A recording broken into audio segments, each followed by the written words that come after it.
On November 11, 1918, the guns fell silent across the Western Front.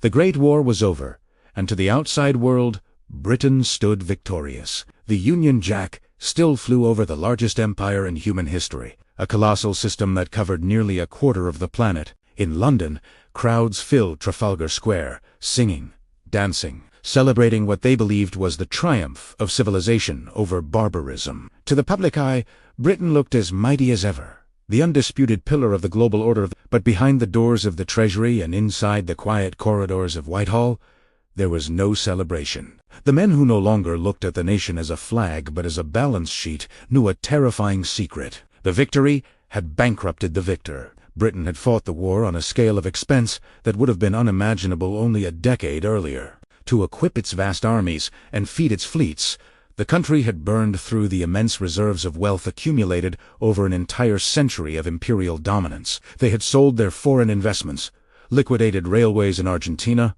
mines in Africa, and assets across the world just to pay for American steel and Canadian wheat. And when those reserves were gone, they borrowed. By the end of the war, Britain was drowning in debt. The national debt had exploded from roughly £600 million in 1914 to nearly £7 billion in 1918. And crucially, much of this money was owed to the United States and had to be repaid in dollars. The Britain that emerged from the trenches in 1919 was not the same financial creature that had marched into war in 1914.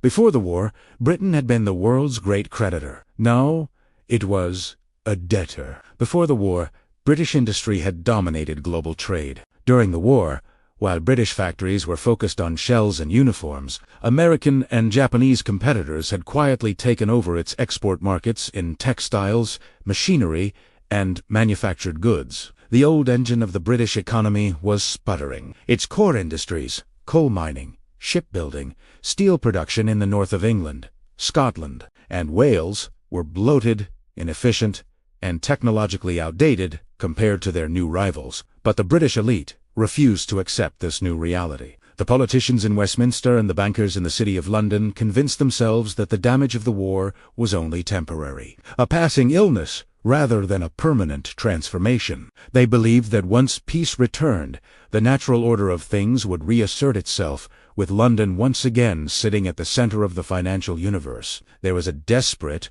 almost psychological hunger to return to what they called normality. And for the British ruling class, normality meant one thing above all else: the gold standard. For nearly a century before the war, the gold standard had been the anchor of the global financial system. It was a world of fixed exchange rates, where every major currency was defined as a specific weight of gold. You could walk into the Bank of England with a banknote and demand gold in exchange. Because the pound was literally as good as gold, it had become the world's reserve currency. Global trade was conducted in sterling. Loans from Asia to South America were priced in sterling. This invisible financial dominance was the true foundation of British imperial power. It allowed a small island to control the flow of global capital. When the war began in 1914, Britain had been forced to abandon this system. They had to print money to survive, far more money than they had gold to back. The link between paper and metal was cut, and the consequences were predictable.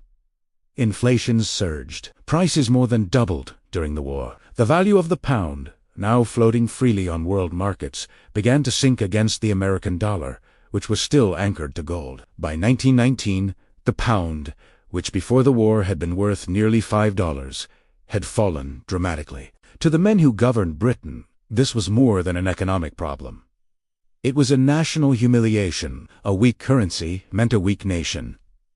It was a visible symbol of decline. They did not see this as a rational adjustment to a new world, but as a moral failure, almost a betrayal of Britain's historic financial honor. Across the political spectrum, among ministers, Treasury officials, and especially at the Bank of England under its powerful Governor Montagu Norman, a single idea became an obsession.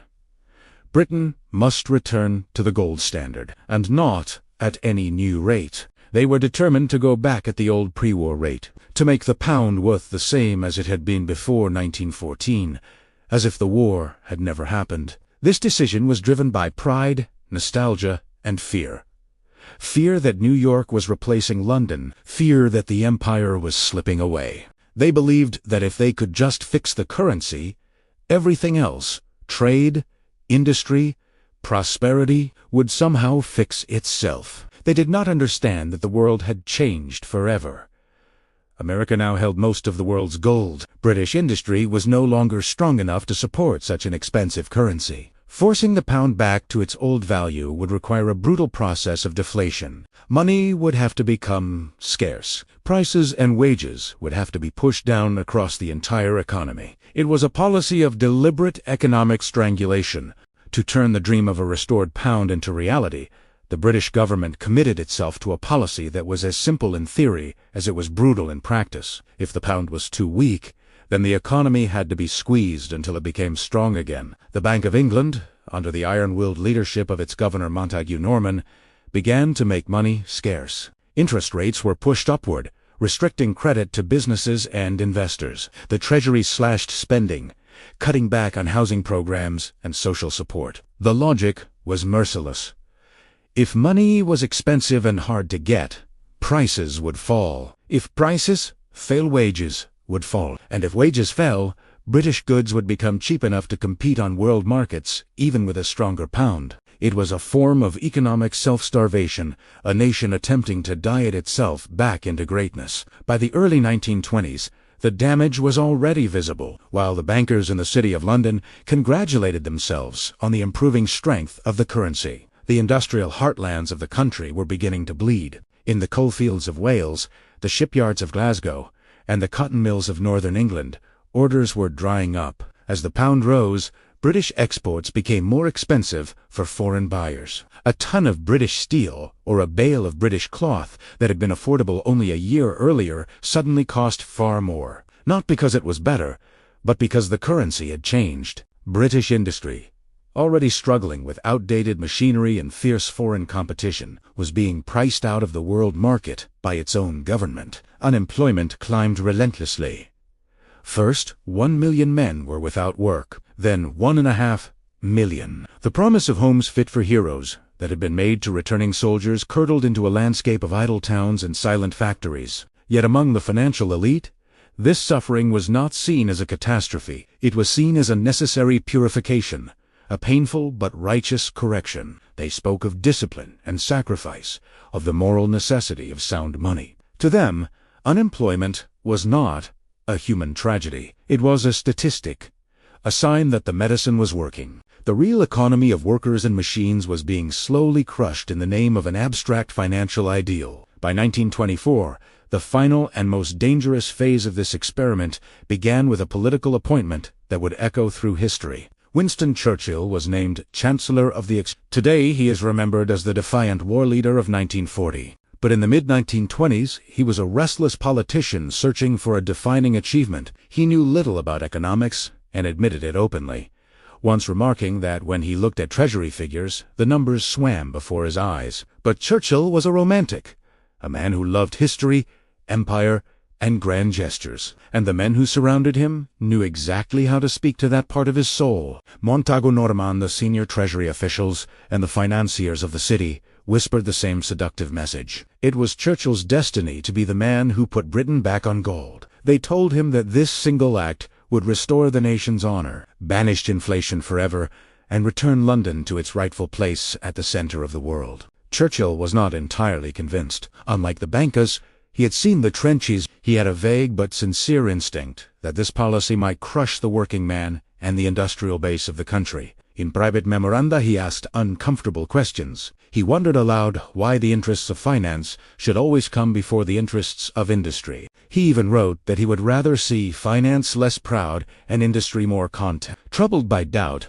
Churchill arranged a famous dinner to hear both sides of the argument. He invited the high priests of the gold standard, but he also invited their most brilliant and dangerous critic, the economist John Maynard Keynes. Keynes was already a celebrity, famous for having predicted that the Treaty of Versailles would destroy Germany and destabilize Europe. Now he turned his attention to Britain's economic policy. At the dinner, Keynes delivered a devastating analysis. He told Churchill that the pre-war exchange rate was a fantasy. The real economic relationship between Britain and America had changed. Based on costs and productivity, The pound was probably worth about 10% less than its old value. Forcing it back to the old rate would mean deliberately overvaluing the currency. This, Keynes explained, would act like an invisible tax on every British exporter. Their goods would suddenly be 10% more expensive abroad. At the same time, it would act like a subsidy for foreign producers selling into Britain. To survive under these conditions, British companies would have to cut their costs by 10%. And since labor was their biggest cost, that meant cutting wages. Keynes looked Churchill in the eye and delivered a warning that would become legendary. "If you do this," he said, "you will be declaring war on the working class. You will force employers to slash wages, and that will lead to strikes, social unrest, and the destruction of British industry." He called the policy a cruel and unnecessary sacrifice, a triumph of financial vanity over economic reality. Churchill listened, and he was deeply troubled. For a moment, history stood at a crossroads. But the weight of the establishment was overwhelming. The governor of the Bank of England, the Treasury mandarins, the financiers, and the leaders of the Conservative Party. On April 28, 1925, Winston Churchill stood up in the House of Commons to deliver what he believed would be the defining speech of his career. The chamber was packed, the air heavy with expectation. With his usual theatrical confidence, he announced that Great Britain was returning to the gold standard at the pre-war parity. The pound would once again be worth what it had been before 1914, as if the catastrophe of the Great War had never happened. He wrapped the decision in soaring rhetoric. The gold standard, he declared, would not shackle Britain to the United States. It would shackle Britain to reality. The benches erupted in cheers.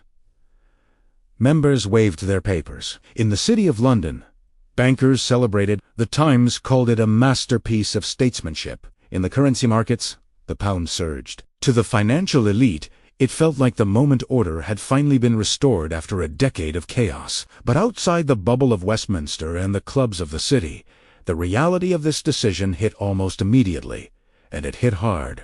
The golden straitjacket had been locked onto the British economy, and the key had been thrown away. Almost overnight, British exports became more expensive. Foreign buyers in Europe and South America, who had been purchasing British coal, steel, and textiles for decades, looked at the new prices and quietly turned elsewhere.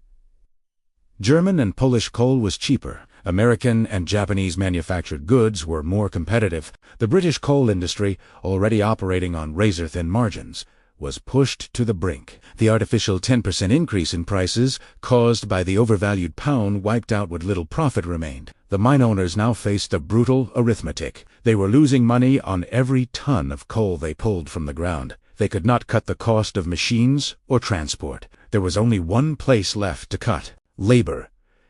In June 1925, barely 2 months after Churchill's triumphant speech, the coal owners announced that they were terminating the National Wage Agreement. They told the miners that their wages would be cut by between 13 and 25%, and that their working day would be extended from 7 hours to 8. The announcement detonated like a bomb in the coalfields. The miners were already among the poorest and most overworked laborers in the country. Their work was dangerous, exhausting, and filthy. Now they were being told they must work longer hours for less pay so that the pound could remain strong, and the bankers in London could enjoy their financial prestige. The leader of the Miners' Union, A.J. Cook, coined a slogan that instantly became a rallying cry across Britain: "Not a penny off the pay, not a minute on the day." Keynes's warning was coming true with terrifying speed. The return to gold had transferred the cost of the nation's war and its debt directly onto the shoulders of its hardest-working citizens. It was,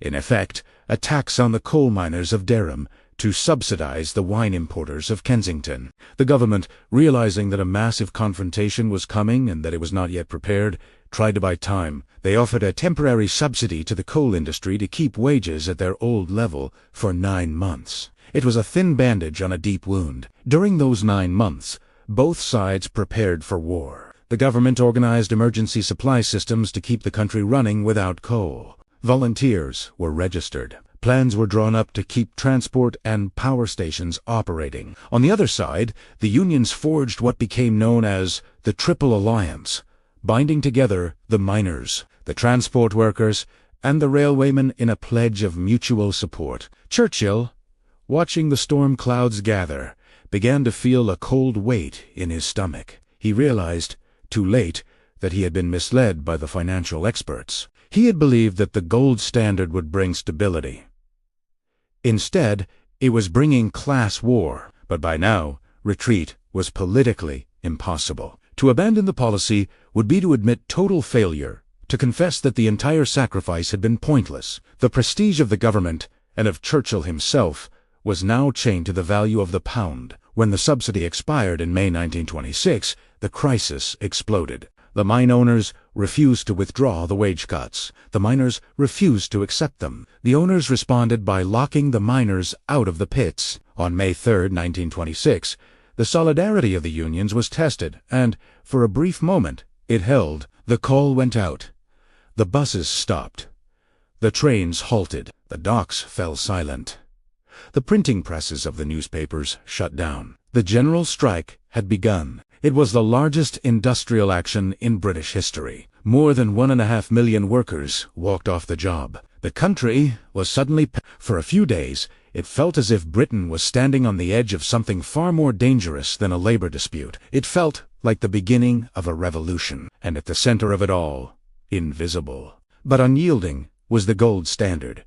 The cold, abstract system that was now strangling the real economy. For 9 days, the machinery of the nation ground to a halt. The silence in the factories and shipyards was eerie. It was a battle of wills between an organized working class fighting for survival and a government determined to enforce the brutal logic of its financial doctrine.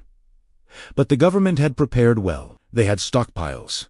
They had contingency plans, and they had something else the unions had not fully anticipated: the middle class. Thousands of students, clerks, retired officers, and businessmen volunteered to drive buses, unload ships, and keep essential services running. They saw themselves not as strikebreakers, but as defenders of order against chaos. Churchill, now in charge of the government's emergency newspaper, the British Gazette, framed the conflict not as an argument over wages, but as a direct challenge to the authority of the state. He wrote that if this struggle were fought to the end, it could only conclude with either the overthrow of parliamentary government or its decisive victory. The rhetoric had its effect. The leadership of the Trade Union Congress, terrified that the situation was slipping toward illegality and possible civil conflict, lost its nerve. On May 12th, after only 9 days, they called off the general strike. They surrendered without securing a single concession for the miners.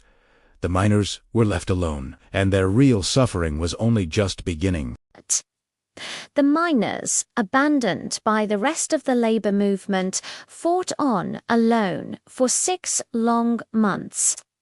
They watched their savings disappear, sold their furniture for food, and burned their own floorboards to keep their children warm. But no community can strike against arithmetic. By the end of 1926, hunger forced them back down the pits. They returned to work under longer hours and lower wages. The government and the City of London breathed a sigh of relief. They believed the crisis was over, that discipline had been restored, that the pound was finally safe. But the victory was an illusion. The British economy did not recover. While the United States roared through the late 1920s, building cars, radios, and skyscrapers, Britain remained stuck in stagnation. The fundamental problem had never been solved. The pound was still overvalued. British goods were still too expensive. To defend the gold peg, the Bank of England had to keep interest rates high. Cheap credit, the lifeblood of industrial modernization, was choked off. The old industries of coal, steel, and textiles continued their slow decline. In some towns of northern England, Scotland, and Wales, unemployment reached levels that felt almost medieval. Men stood in flat caps on street corners, the surplus population of an empire that had sacrificed them to protect a symbol. Then, in 1929, the global system cracked. The Wall Street crash sent shockwaves across the world. International trade collapsed. American loans to Europe dried up. For Britain, already weak, the depression was devastating. Unemployment surged toward 2.5 million. But the final blow did not come from factories. It came from banks. In 1931, a financial panic swept across Europe, beginning in Austria and spreading to Germany. London's banks, deeply exposed, suddenly found their assets frozen. Foreign investors realized something terrifying. The Bank of England did not have enough gold to cover its obligations. The run jumped from Berlin to London. Day after day, gold flowed out of the vaults toward Paris and New York. Montague Norman, exhausted and broken by the pressure, suffered a nervous collapse and fled to Canada, leaving his deputies to fight the fire.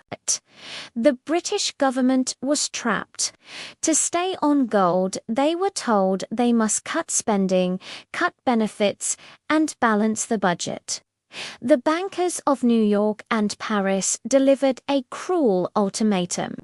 They would lend Britain money to defend the pound, but only if Britain slashed unemployment support. The cabinet split. The government collapsed. A so-called national government was formed for one purpose only: to save the gold standard.